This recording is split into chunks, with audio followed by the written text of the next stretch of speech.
Hey, welcome back. It is the Dani Dot podcast. I am your host, and massive apologies to that previous episode, my friends, because I had been tinkering with the buttons a little bit.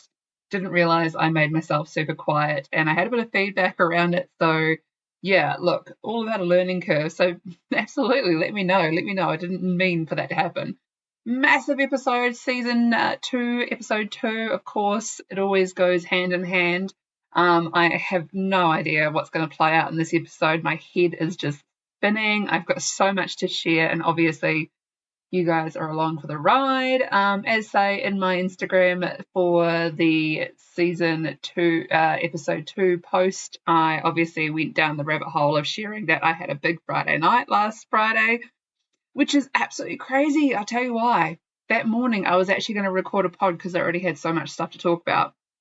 And the day just got away on me. I was sitting there and I was like, damn it, the lunch break's been and gone. All of a sudden it's 3 o'clock and boom, I was getting text messages to actually have a couple of drinks on that Friday night. So I am not sorry that I didn't record on Friday, because obviously then another weekend would have passed, and then I kind of feel like I'm one of those people that if I don't talk about it then and it sort of like drips off, yeah, I don't come back to it.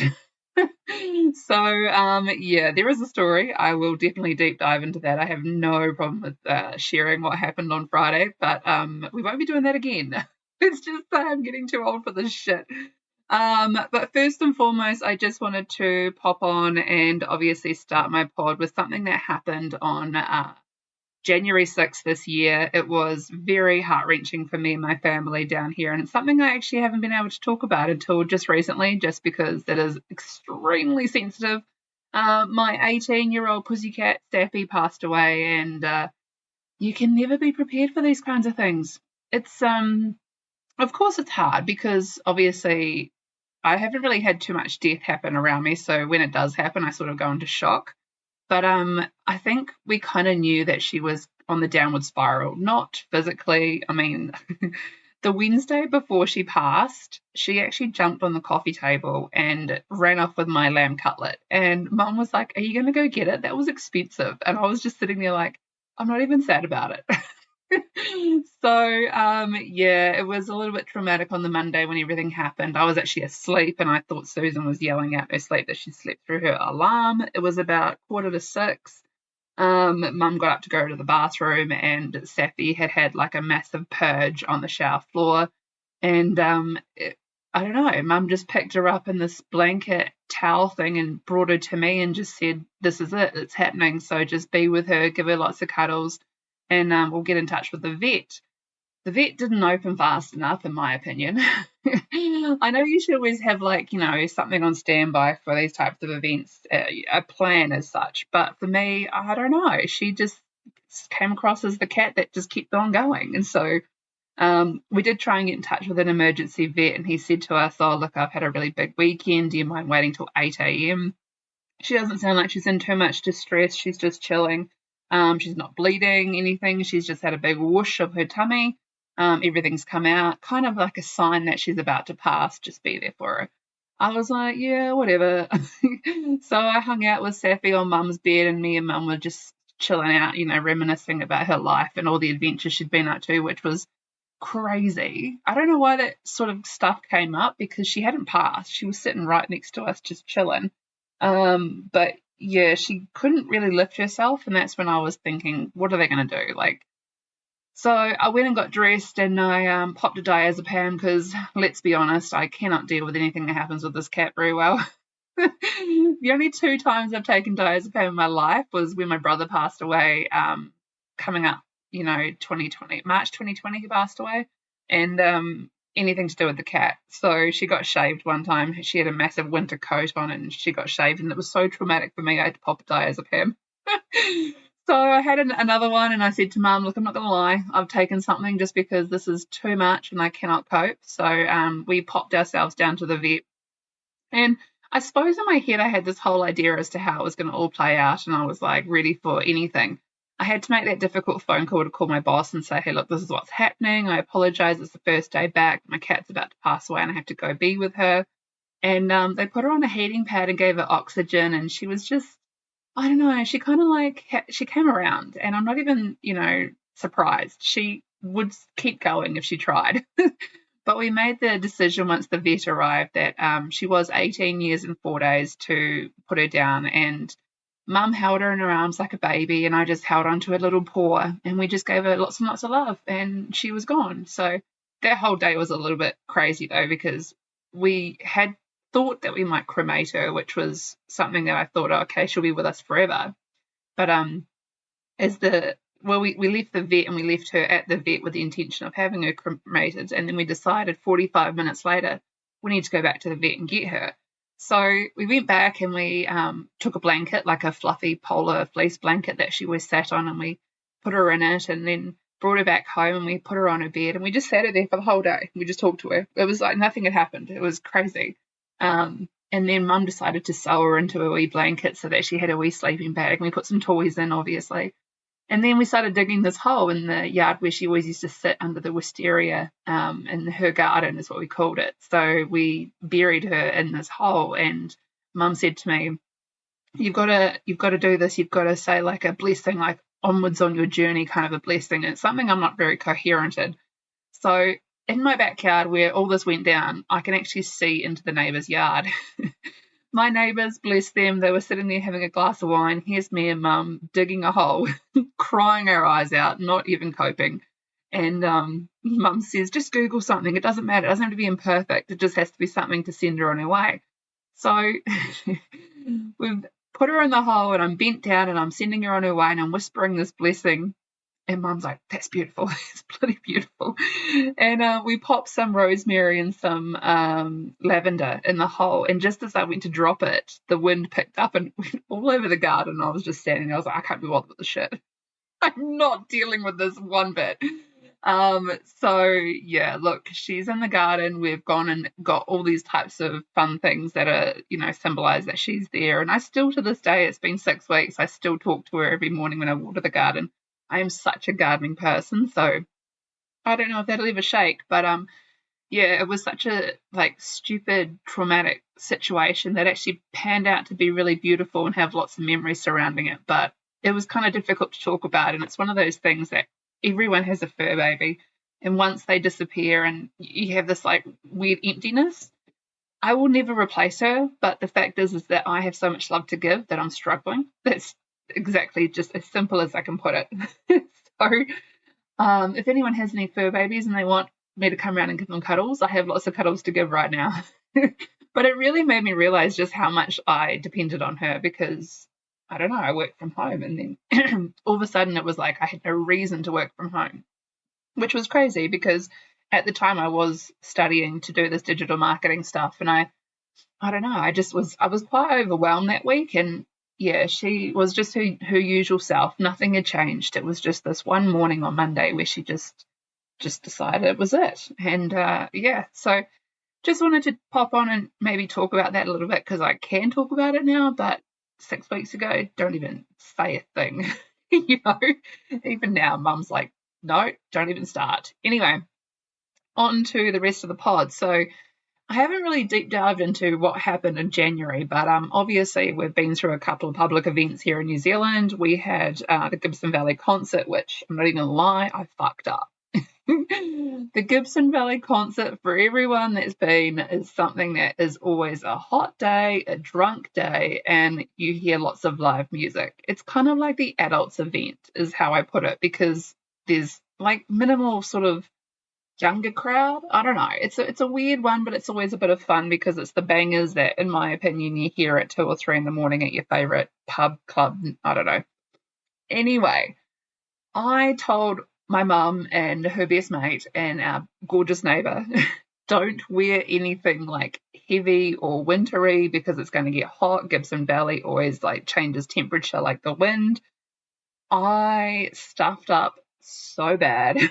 My mum was wearing socks and jeans, and I was sitting there in a little summer dress, freezing my ass off with this fur-lined hooded jacket wrapped around my legs because, quite frankly, if I stood up, I was going to freeze to death. There was no amount of vodka and orange that I'd smuggled in that was going to make me sort of take the edge off. And I sat there for 5 hours chattering my teeth away to the point where I had no saliva in my mouth and my tongue, pores on my tongue had just dissolved. Like it was just a mess. I said to my mum, I feel like I'm borderline hypothermic right now. Like it was so uncomfortable. I can't even tell you. And to think that even the fact that we stayed the whole thing is crazy, because the last act was Simple Minds, and it was a song that, resonated with me. It's the lead song from The Breakfast Club, blah, blah, blah. It was the last song of the day, and it went for 17 minutes, and it was so crazy and stupid that I was like, why the frig did I waste my time? I mean, I don't know if you guys have ever heard Simple Minds live, but they have this weird, like, almost, I don't know. I said to Mum, the fact is that because I've learned how to amplify your voice doing podcasting, he has decided to sing in the key tone of having like a whole echo about him, and there's no need to be. It's just like he's modified his voice, and he has all these like sciencey kind of like tones, like beep beep beep beep beep beep beep beep beep beep all throughout the music, and I'm like, oh my gosh, this is not okay. It was not like how you hear his songs on the radio, let's just say. So best part of the day was Texas. She's a Scottish singer. She moved the crowd. It was so much fun. And then moving on to Simple Minds, I was like, shit, we should have gone home ages ago. So no, look, Gibbston Valley concert, I stuffed up, but that's fine. I've stuffed up one in like 9, so who cares? I got a little bit sunburnt though, which was stupid, and I had massive windburn on my lips. But when those clouds opened and the sun came out, I was so ready to strip off because I was freezing cold under so many layers. It was just stupid. Anyway, we also had Waitangi Day, which is our national day of holiday. Fabulous time to celebrate Bob Marley's birthday here in New Zealand. So obviously we have a day off. My brother had his best mate down from Christchurch, so I think they went to reggae in the park, which wasn't even happening. I don't know. Queenstown does this really cool party in the park thing. But yeah, it was really cool. So we've had multiple like public holidays and reasons to relax and everything down here in New Zealand. So kudos to all of us. But that week, just last week, I decided I was going to chuck everything out there into the universe for my digital marketing, and I'm not even going to lie, it was exactly the same as the year before when I first launched my first episode on my podcast. It's one of those things you just do, and then you just wait. And you don't wait because you don't care if anyone likes it or they don't. You just sit there and you just think, how far did that reach? And I had just numerous people contact me through friends, family, friends of friends, friends of family. I had random people because I decided to launch a space on TikTok, which I don't think they tell anyone this, but I do recommend that everyone has a personal TikTok and a business TikTok, because what you see on a business TikTok is like the best thing ever. It's so good. The tools that they give you and the amount of like reach that they provide you. I don't even care that the first video was me recording in my car just saying how much I was like interested in digital marketing, and I have found a couple of people that want to learn how to do it off me because that generates me an income. It reached 200 odd people, and these random people were messaging me asking if they can create logos and why did I call it Dani Dot, like what's the story behind it. And then again it was like, oh, this another like layer of finding out about what people are interested in. And I don't know, it was so cool. And I felt really content and happy because the podcast for me is so phenomenal that I can just talk and I don't care where it goes. I can have whatever engagement I want. TikTok is like its different sort of genre where I just have such anxiety. It's like it's too much. There's too many people on it. And I don't know, it wasn't my own sort of insecurities or anything. It was just different. And I had to like up the ante. So the first TikTok, I was like post gym, like it was exactly what happened at the gym that day. I was no makeup, just fresh in my car, talking away, blah, blah, blah.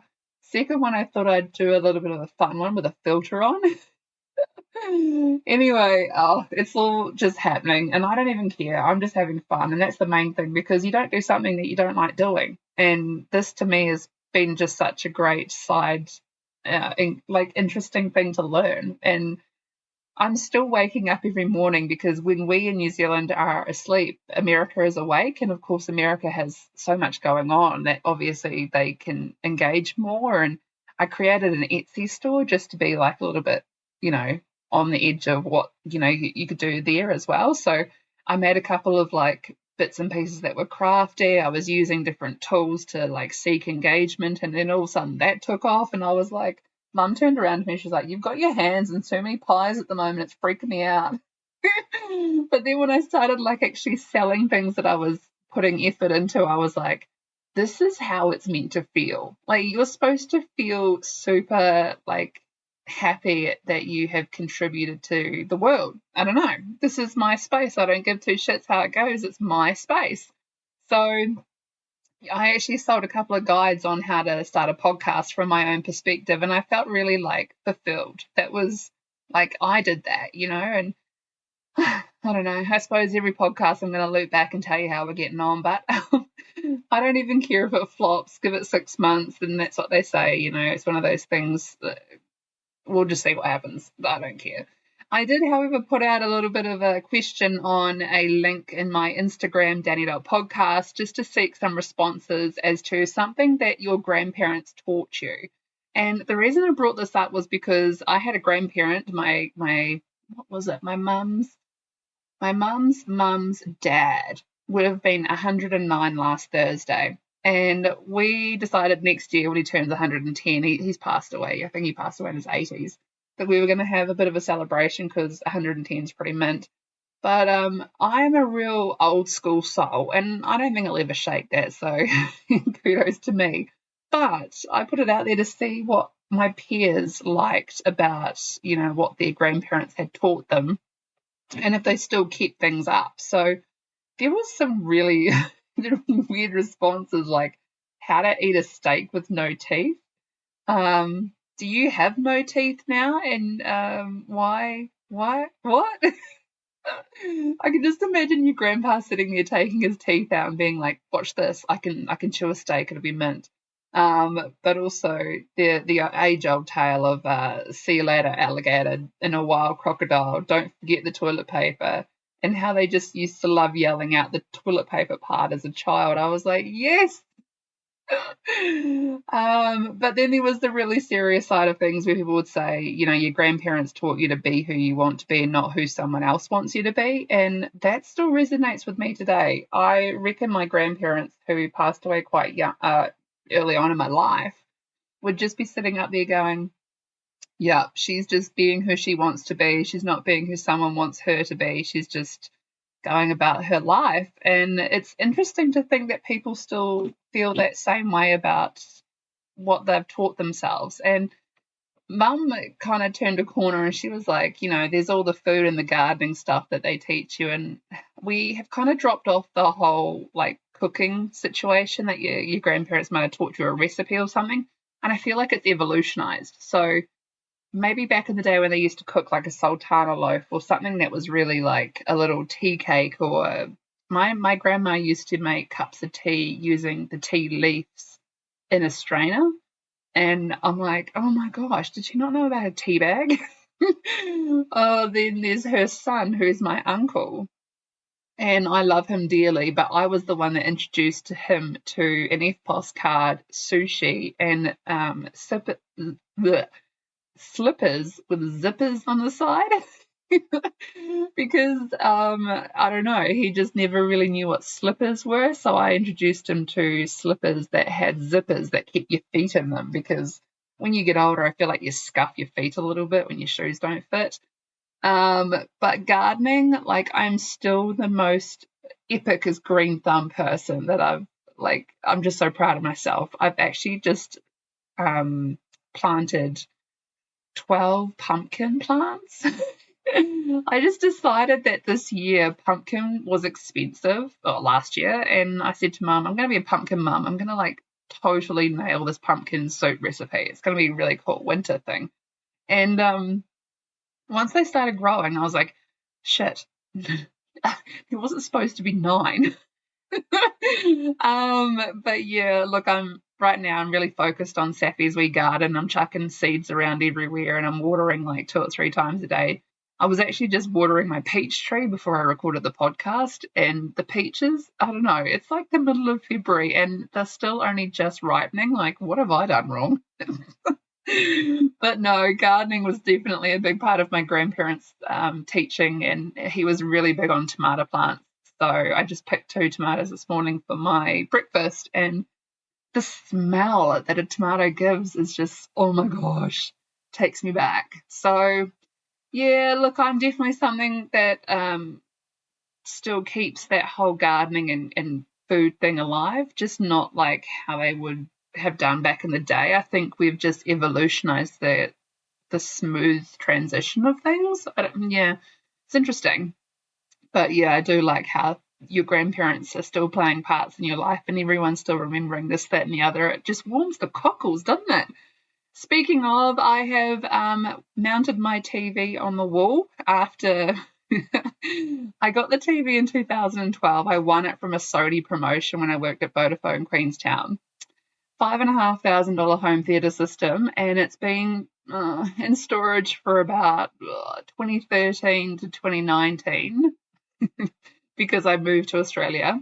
Anyway, it's been sitting on its stand and it bothered me in my bedroom, so I decided to source a wall mount kit, which just took so long. Oh my gosh, I could not get that right.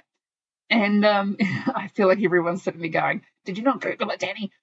Well, when the TV is 2012, product descriptions get a little bit less and less. So anyway, it's been mounted on the wall and I'm really utilising it. I'm absolutely loving it.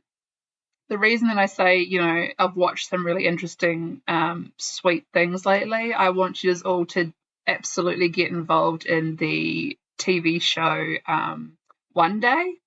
So I'm not really one to sit and binge anything. I feel like that's an unproductive thing to do with your time. Last night, I watched 6 episodes of One Day, and it's this slow-burning TV show about this couple, which it just, I don't know, it hit me because I have a guy in my life that I do, we're like 2 trains in the night, but like I don't see him that often. So this is kind of like me and him, because she meets up with him at a uni graduation night, and then she doesn't see him for a while. And the thing is that it really sort of hit me because I was like, yo, you don't have all your life to explore this. And it's exactly that, because she gets into things, he gets into things, but they never really like get into each other. And I don't know, I just really love that sort of stuff. So I'm really enjoying One Day on Netflix at the moment. And the documentary Lover, Stalker, Killer, that twist, go watch it.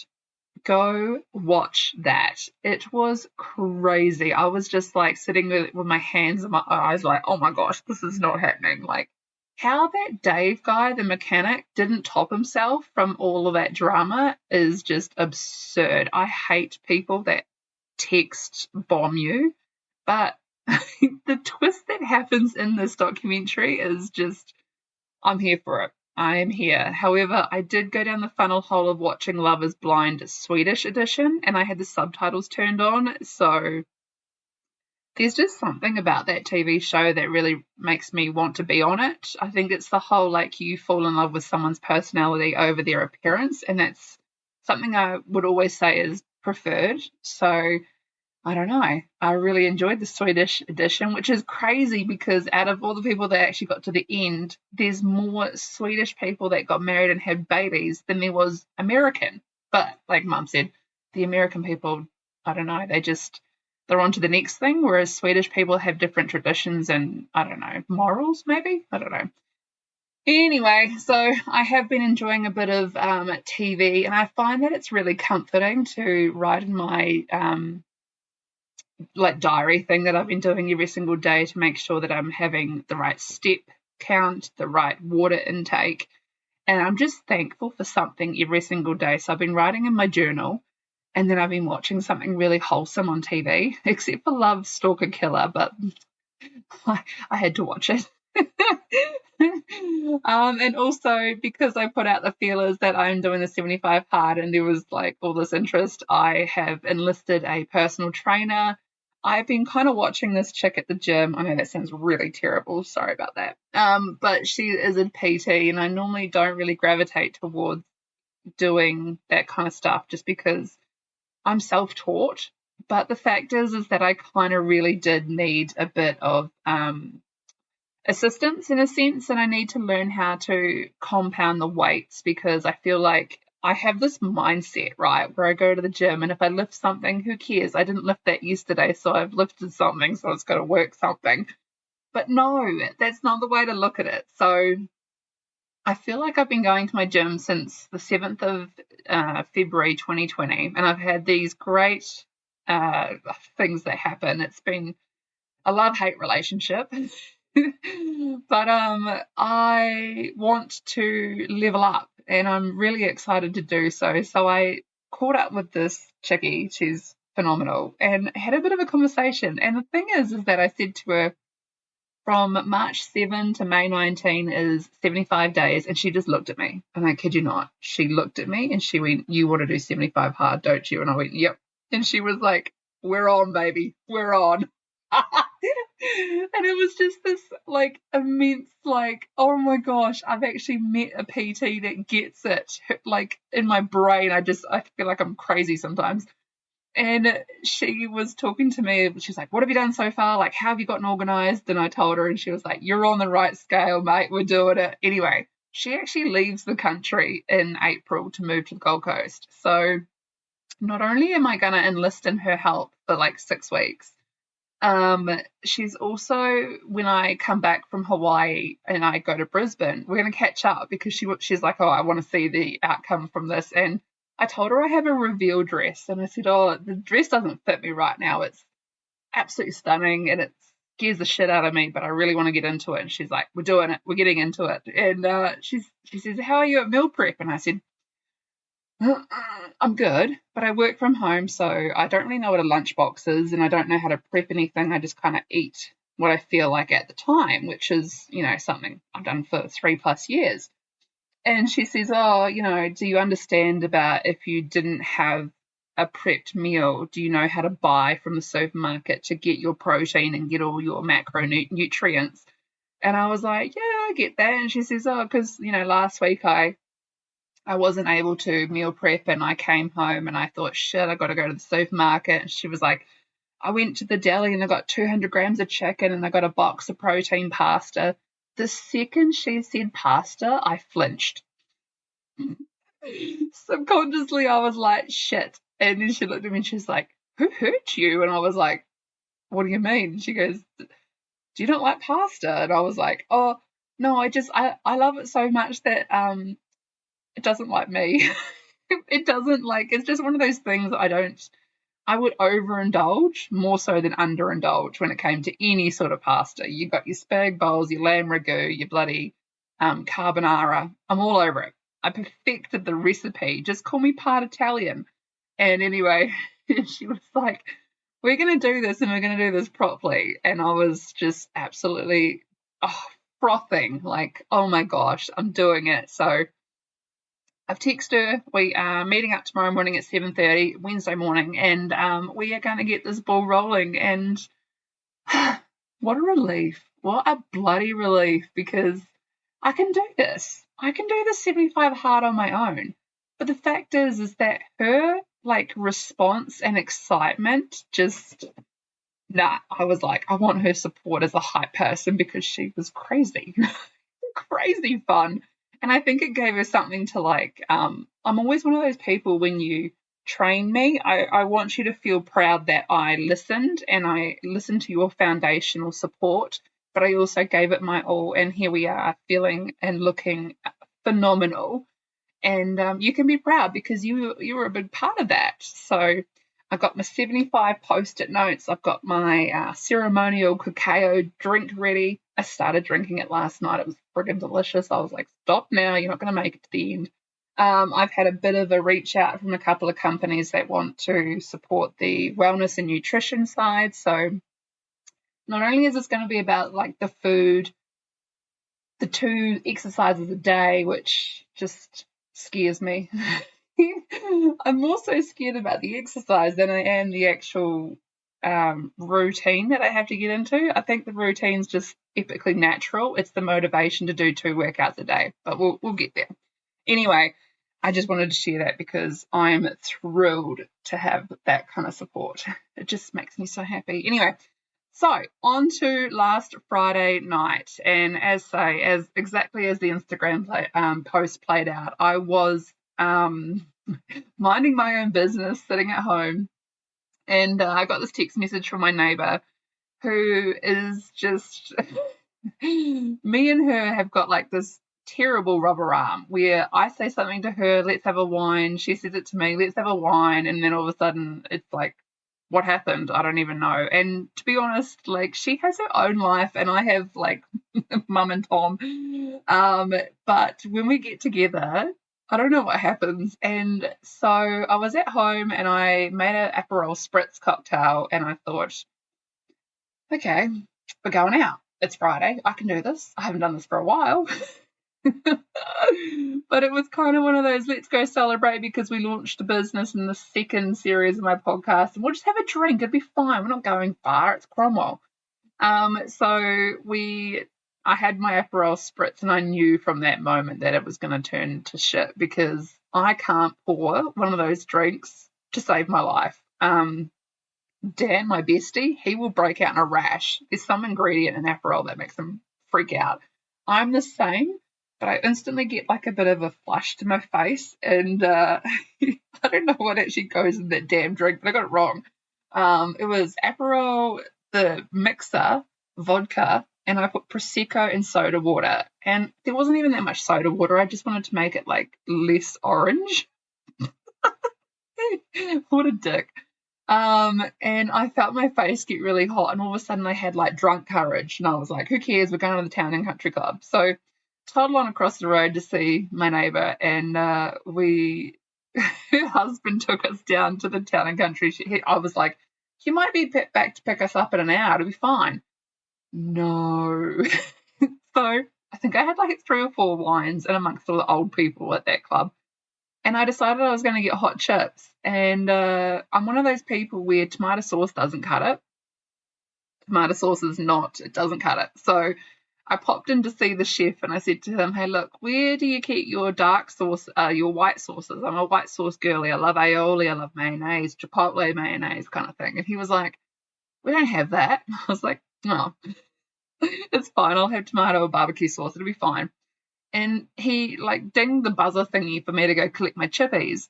He had made 2 sauces. One was the Big Mac sauce and one was the chipotle mayonnaise. And I was just standing there like, you're amazing. You took initiative and you were freaking amazing. So kudos to the team at Town and Country for hiring him, first of all. And I don't know. I'm really glad I ate that because it was the only thing I ate that night. But I also just love establishments that take initiative like that. So not only were they making these delicious sauces to go with our hot chips, when they were pouring our wines, they didn't put the cap back on the bottle. They just kept on pouring, and they would just say, oh, there's only a little bit left, so we'll just top up your glass. Well, that's the second thing that went wrong. So not only did I have my Aperol Spritz, that was not the right cocktail, I had a couple of glasses of wine, and then I went to the Victoria Arms Tavern. I don't know how I managed. I can kind of remember walking there. I don't remember there. A couple of guys brought me 2 drinks. I brought myself a beer, and I don't know why. And then I had a couple of drinks brought for me, and that's when I met a guy, and I don't know what happened. We ended up back at my neighbour's house, and I still am thinking, I'm backtracking, like, I don't even know where the courtesy coach dropped us. Like, did we get to the house? I don't even know. And we were in the kitchen just drinking. I was like, what is happening? This is a really random Friday night. And I think we stuffed up because we were drinking bourbon straight with no mixers. Someone gave me a pink gin. I finished it, but I don't know what happened after that because I don't know what I was drinking. And I think there was this whole like blurred line thing. Like, when you're in a safe environment, you're in a house, you're like literally a stone's throw from your own house. And I just was like, I don't care, I'll just have fun. I got to the point where I was having that much fun that I forgot how much I drank. And I just, a lot happened. A lot happened. There was karaoke, there was cream corn toasties, and I don't remember eating one of them.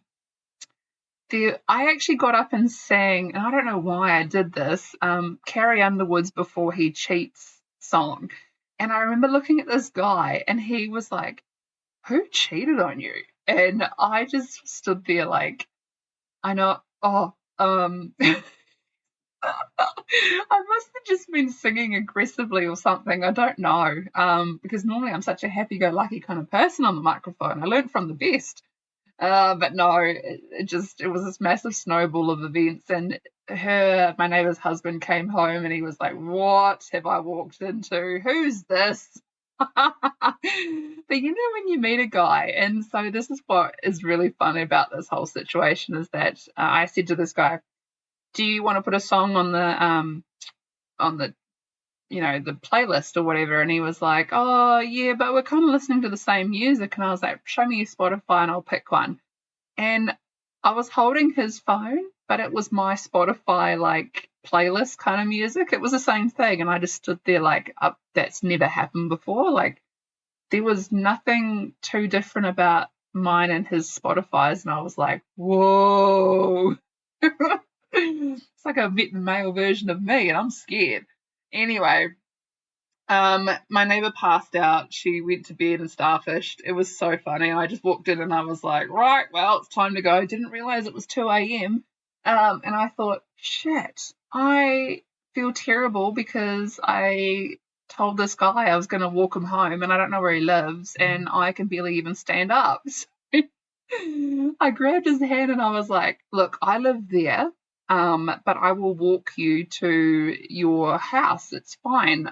Let's just start walking and we'll see how we go, because I am very drunk and I don't know what's going to happen. And we start walking, and I ended up walking in the wrong direction about half a kilometre. And that's when he grabbed my hand, he turned me around and he was like, you are walking in the wrong direction. And I thought, well, odds are you don't live in New Cromwell, you live in Old Cromwell, because that's where all the people live that like are close to, I don't know, bars and things. And he turned me around, he was like, no, we're going this way. And I spun around so fast, I just sat down on the ground and I just was like, I'm going to spew. And he crouched down next to me and he was like, are you okay? And I'm like, yeah, I'm good. I just don't drink bourbon straight, and like I've drunk a lot. And he was like, it's okay. I'll hold my hand and we'll just walk back to your street and I'll drop you off. And I was like, no. Like I don't even know where I am. Like we'll get to your house. It'll be fine. And we started walking. We got lost.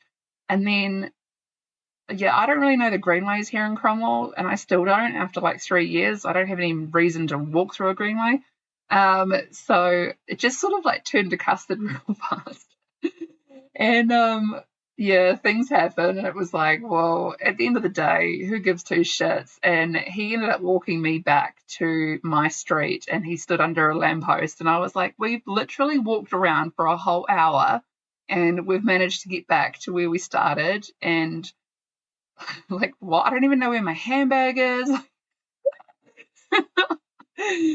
I went into my bedroom and I was like lying there, and I was holding my phone and I was like, he's gonna text, it's fine.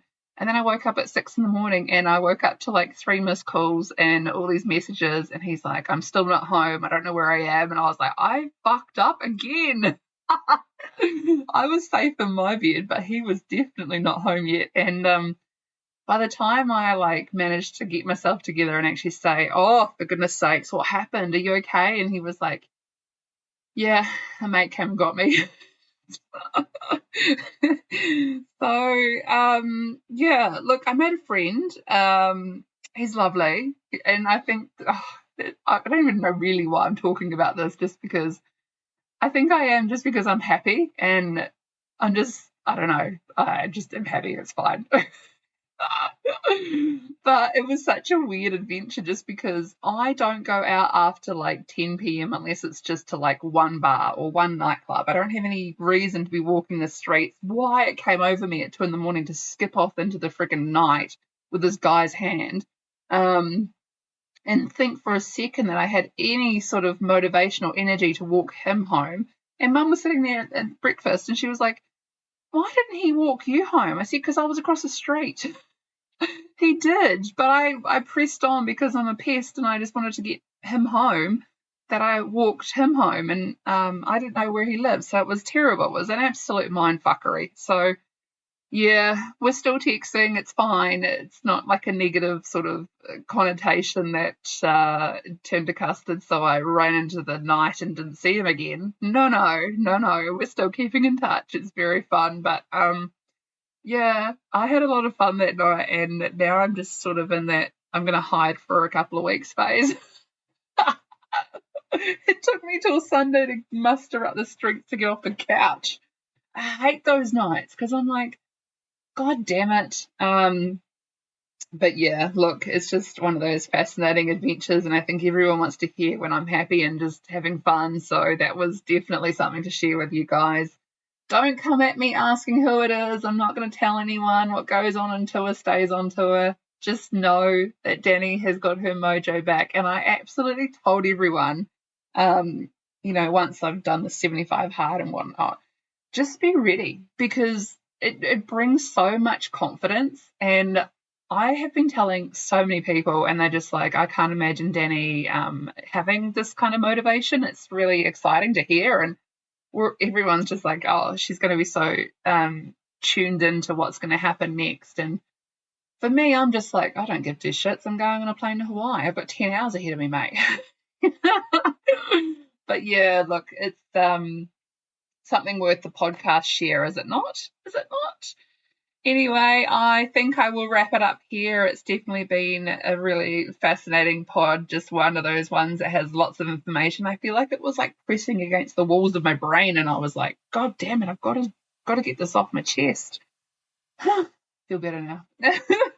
Anyway, hope everyone's having a great week, and I will spin you another yarn Monday next week.